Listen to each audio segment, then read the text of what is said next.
Did anyone pick me as the number one pick to play James Bond? Woohoo! Okay, guys, no, just kidding. I will not be, sadly, I will not be playing James Bond because Barbara and Michael have not offered me enough money for my services.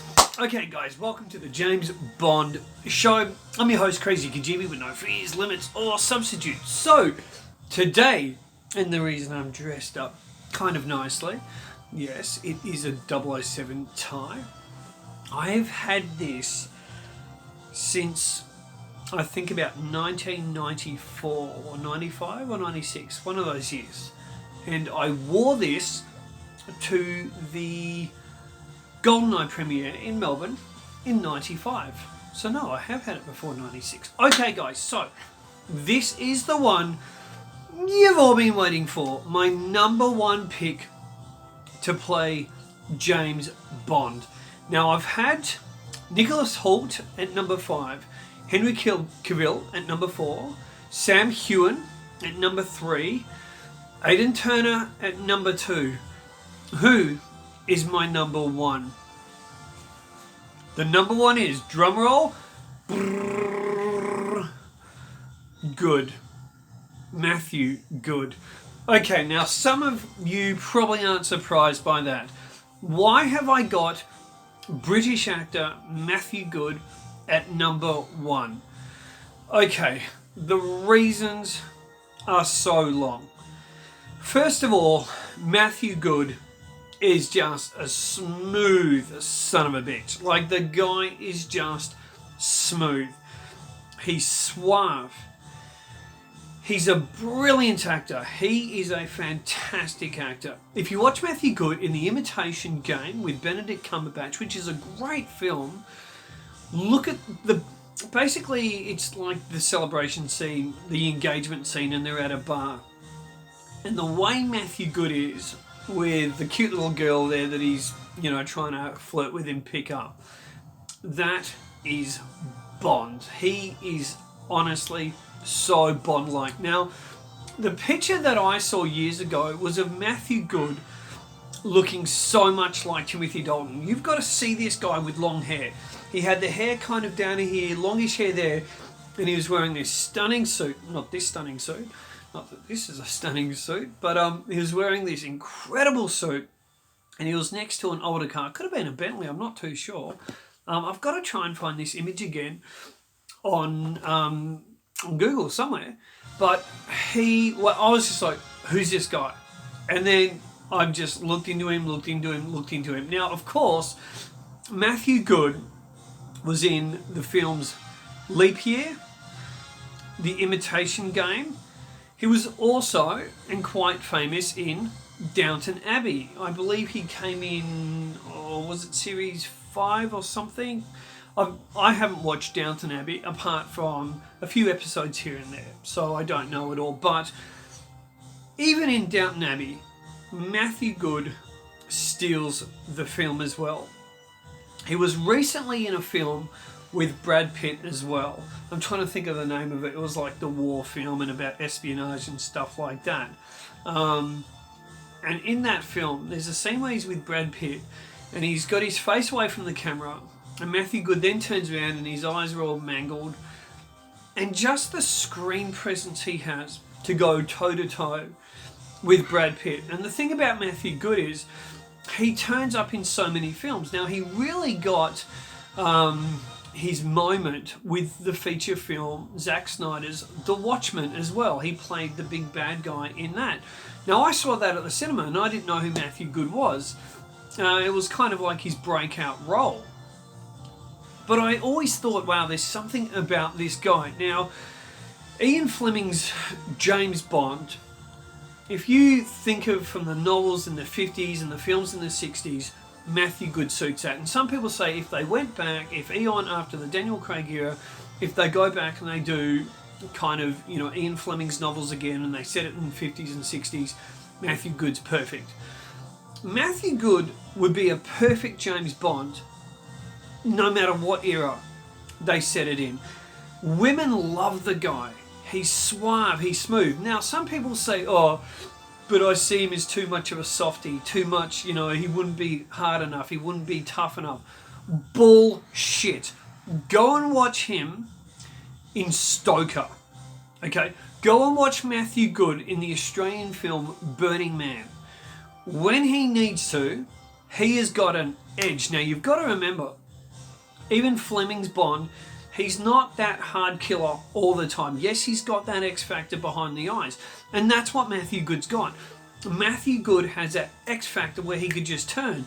But Bond also is a spy. Fleming's Bond is a spy. He needs to fit in, stand out to an extent, but he also needs to fit in and amalgamate into situations.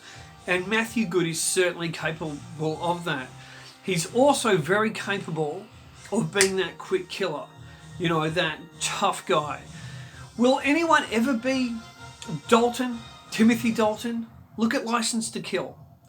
James Bond, played by Timothy Dalton, sneaks into Lupe's cabin room on the Wave Crest, puts a knife to her throat.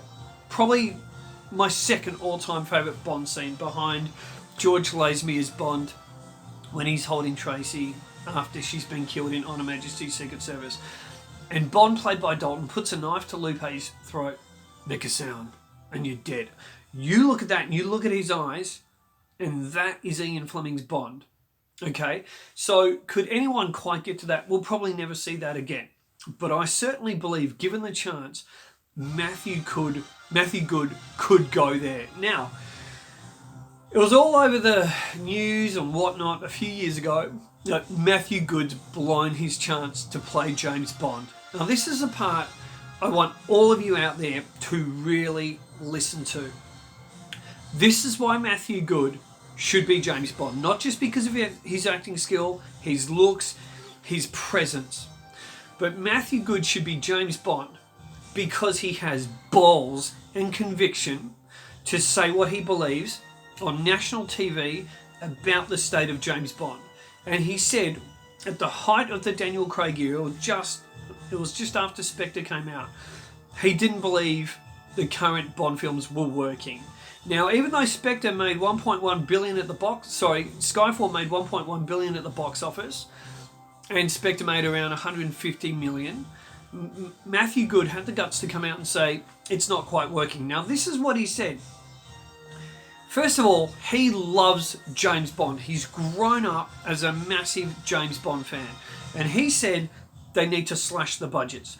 He's absolutely right. And when you slash the budgets, you're going to go back to more model miniatures, which look great. Spy Who Loved Me, Man with the Golden Gun, Moonraker. Look at the model miniatures. Goldeneye.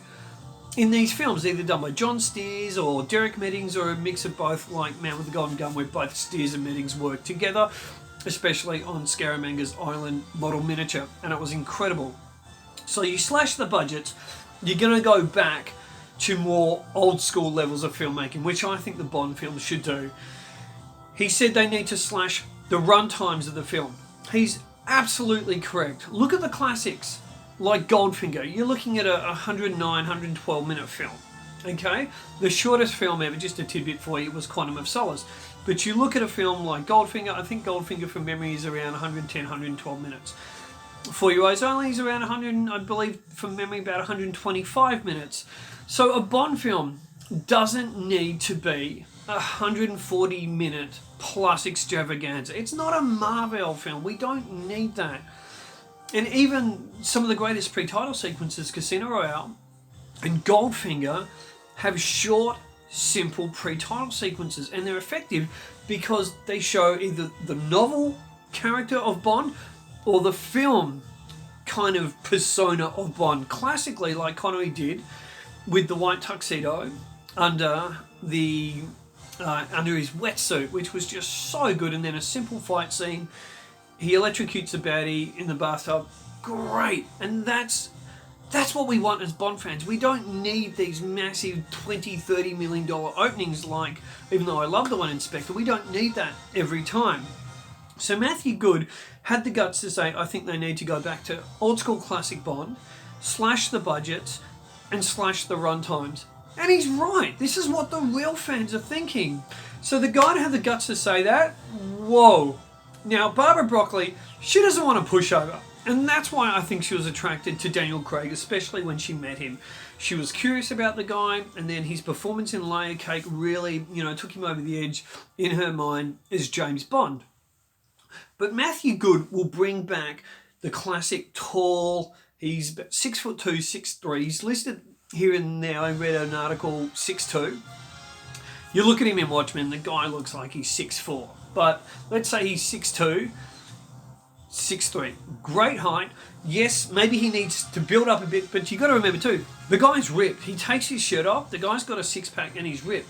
So maybe build up a little bit, but again, like I said the other day, Ian Fleming's James Bond is quite lithe and skinny. He's not that big, heavy-set guy like Connery was or Moore was.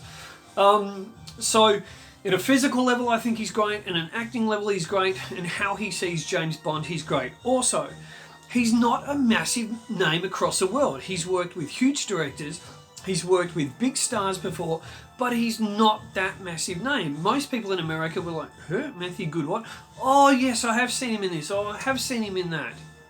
And that's, again, why you'd be able to pay him not the huge bucks like a Tom Hardy or a Henry Cavill, and he could become Ian Fleming's James Bond to people around the world instead of Matthew Goode from this or that or that, because he's not super well known. So that is another bonus. Also, as a family man, he's very grounded. He's got 3 children, a lovely wife, and the guy is grounded. He's fun. He's a lot of fun. He's great in interviews. And I think he would bring back that Roger Moore style of embracing the fans and being really cool instead of that kind of prickly demeanour you'd get from Connery or Daniel Craig, or the guy that just wants the money and the babes like George Lazenby, who completely ruined his career as James Bond. So for every reason, it's not just about that look or that look.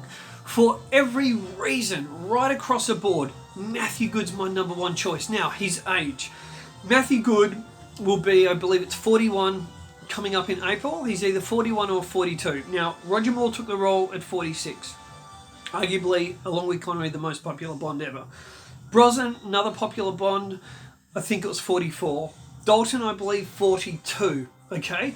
So if Matthew Goode came in, if they do the next Bond film within 2 years, for the anniversary, the 60th anniversary, and they do it in 2022, we're going to have a 43-year-old James Bond.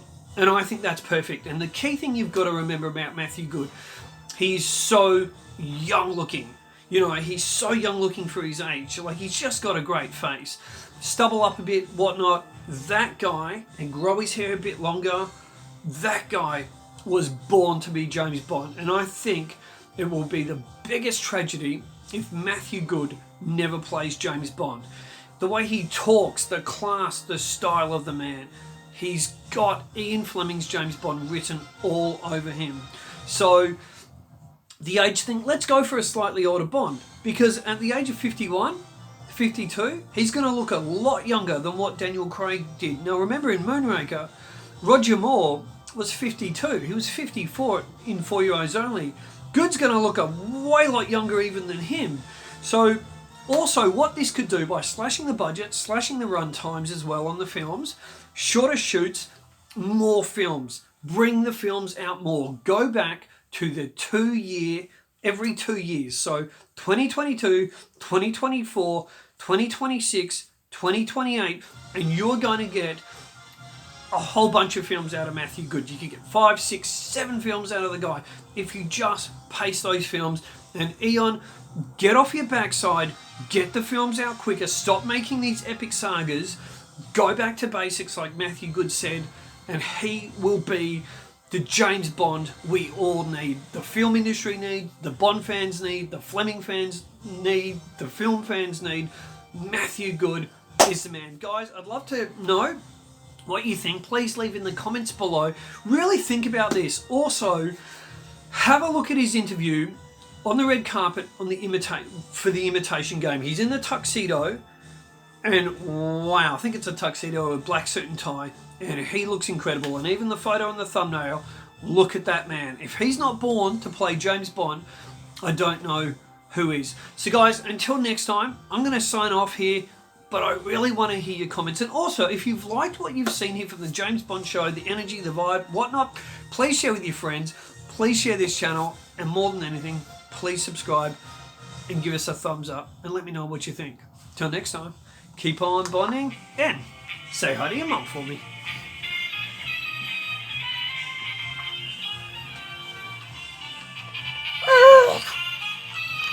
I'm Matthew Goode, driving.